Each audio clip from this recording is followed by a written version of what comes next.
presented by MRS Music.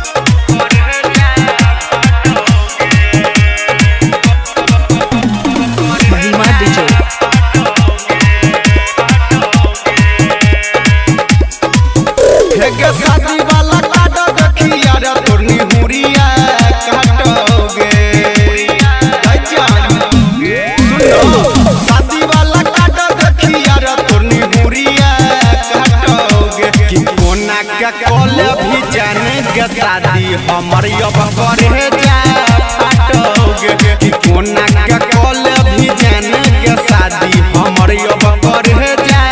काटोगे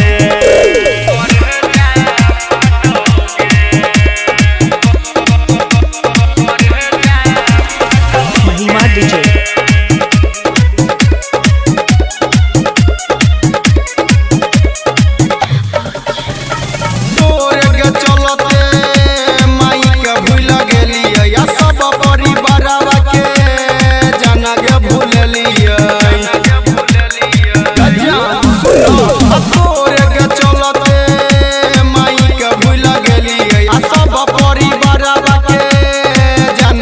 मीठी मीठी बतिया तू बोलल किया रबा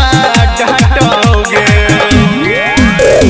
मीठी मीठी बतिया तू बोलल किया रबा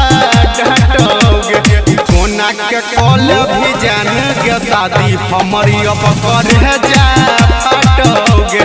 कोना के कॉल भी जान के शादी हमारी अब करे जा फाटोगे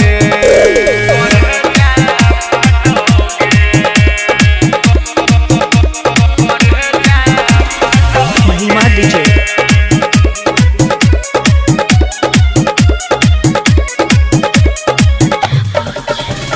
दोसरा तू घरवा के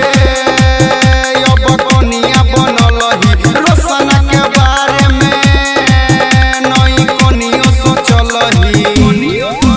लेके दोसरा तू घरवा के अब कोनिया बनल ही रोशना के बारे में नई कोनियो सोचल ही राइटर अभिषेक बा के ने बिहार बाटोगे